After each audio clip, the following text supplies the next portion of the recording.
I'm going to be honest with you. This might be one of the biggest disappointments from Nintendo we have had in a very long time. So, Mario Strikers Battle League is the third installment of the Mario Strikers series that people have been asking for a very long time.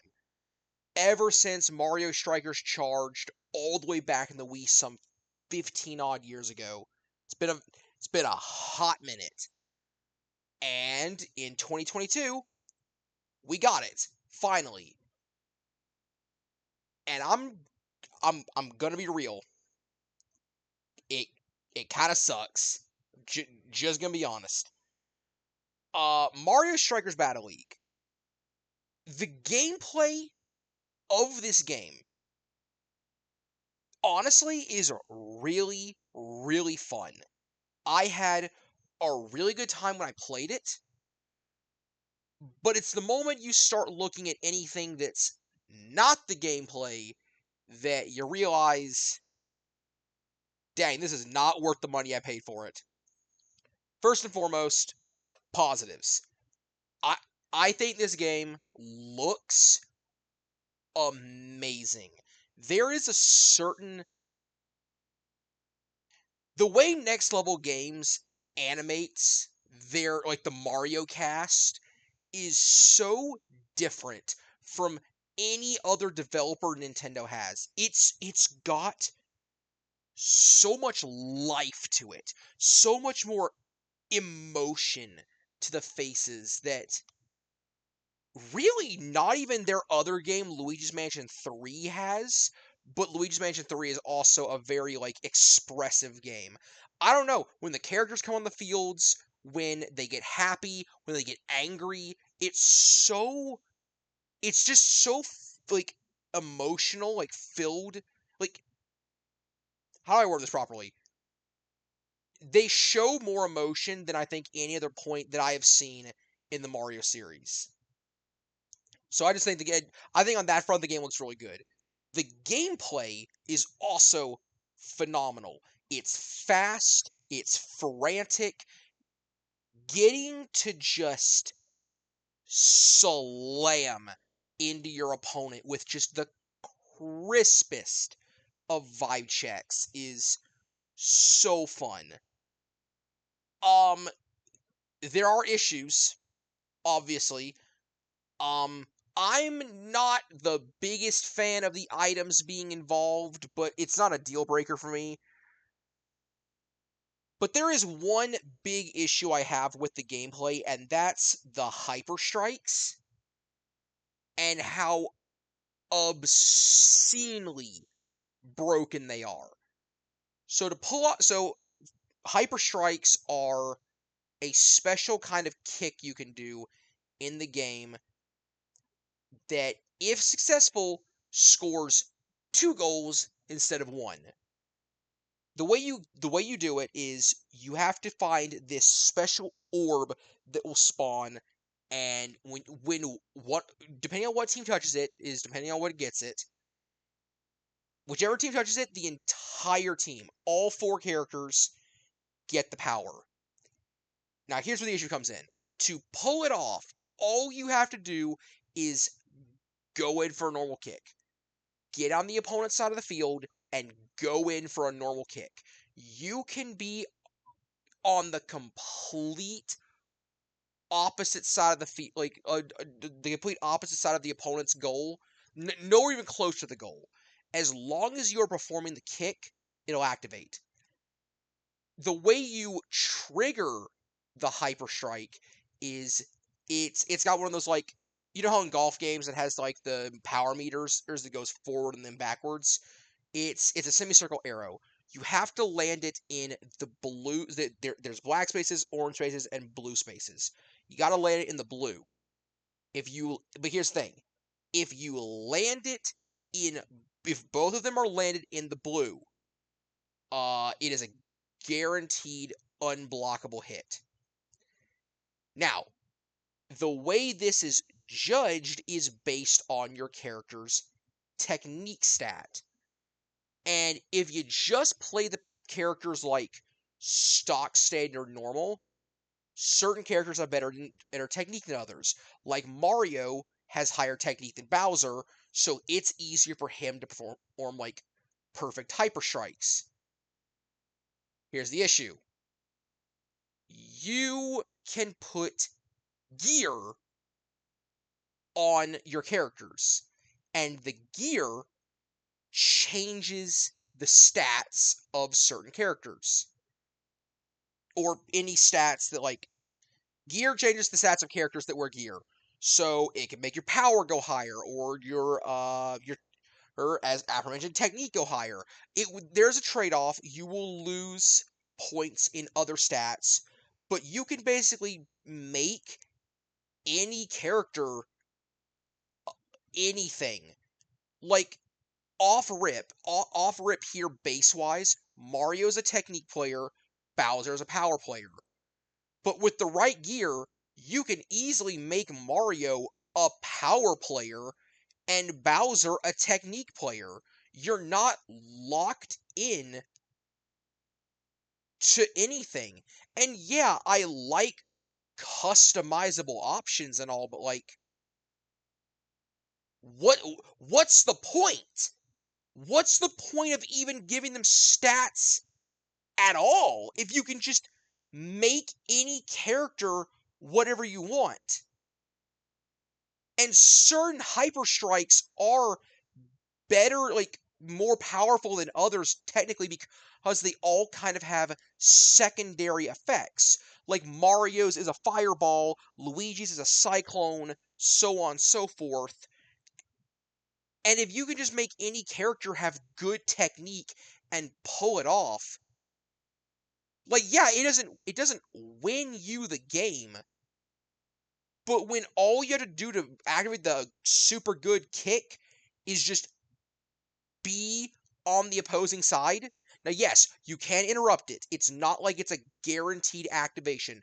You can interrupt it by vibe checking the player, stealing the ball. I've had it interrupted while the kick, like immediately after I like activate the hypercharge, the split second before I kick it, I've had it interrupted. I don't know how that's even possible, but I've had that happen. So there are ways to interrupt it, but it's a very easy thing to pull off. So it's very broken. And again, both sides are blue, guaranteed score. If one side's blue, one side's orange, it's like a 75-50% chance. I don't know the math behind it at all. But yeah, if both sides are black, it's not going in. But uh, that's obviously the hyper strike is not the only issue I have with the game. This game has an upsetting lack of content. Keep in mind, this game retailed for full price $60. Would you like to know what you are able to do in this game? Number 1, play the game. Number 2, play the game with a friend in couch co-op. Number 3, play the game online. Number 4, play the game ranked online.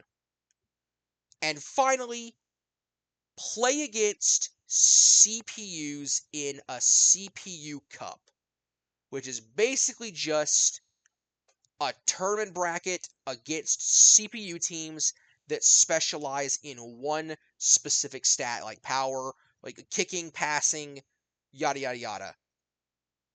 That's it. There is no story mode. There is no wacky challenges. There's none of that. And granted, I have not played a Mario Strikers game before this. Have not played the GameCube one, have not played the Wii one. So I don't know if those games were also severely lacking in content. But those games were also not $60. Like, I know inflation, yada, yada, yada, probably the same price. I don't really care.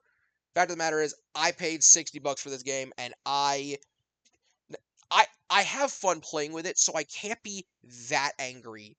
But dog, I don't want to play this game for hours upon hours on end.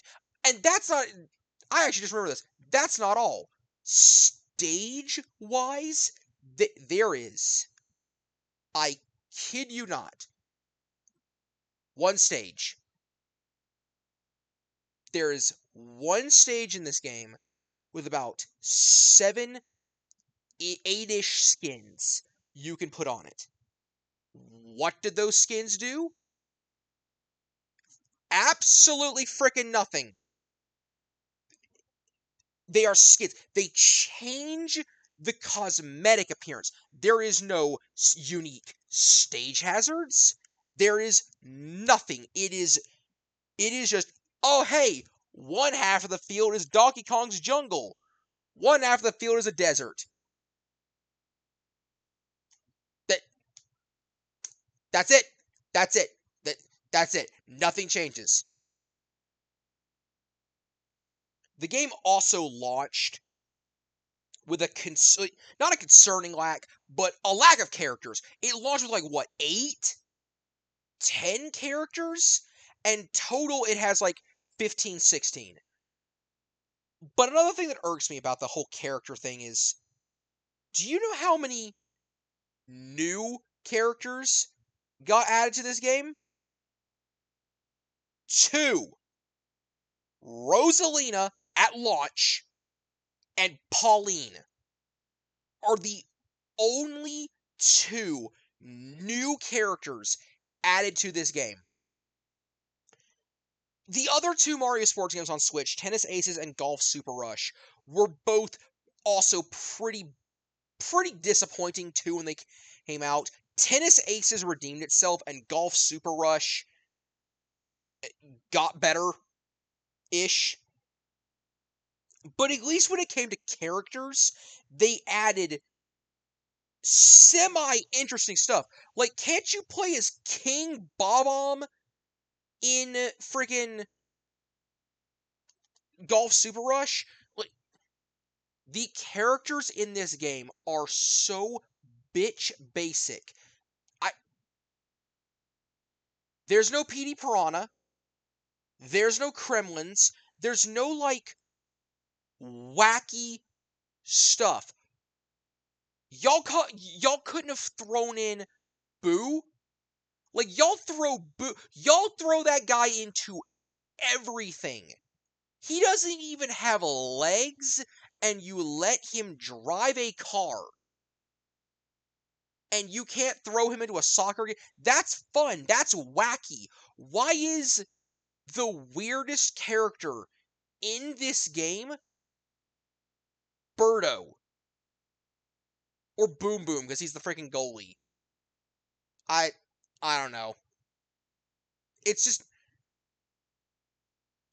I pay a lot of money for these games. All right, we all do.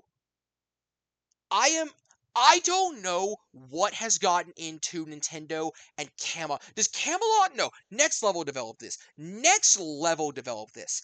I think Camelot developed Tennis Aces and Golf Rush. I'm not gonna worry about who developed who. I am so sick and tired of Nintendo half-assing their freaking sports games. I am tired of it. Mario sports games used to be so freaking cool. Golf Toadstool Tour, Tennis Open, Tennis Power Tour, Golf Advanced Tour. Heck, Golf World Tour on the 3DS. The Tennis Aces did redeem itself into being a pretty solid Switch game by the time everything was said and done. But keep in mind, 90% of the content in that game was not available at launch. What happens when you can't update the game anymore? We're off on a side tangent. We've gone on too long about games that don't matter. All right. Long story short, Mario Strikers Battle League is an extremely underwhelming experience that I really. This game could have been so much more. I will give the gameplay a 7 or an 8 out of 10. I think the gameplay is super fun and addicting to play with friends. But the actual game itself, when all is said and done, I am giving this game a solid 5 out of 10.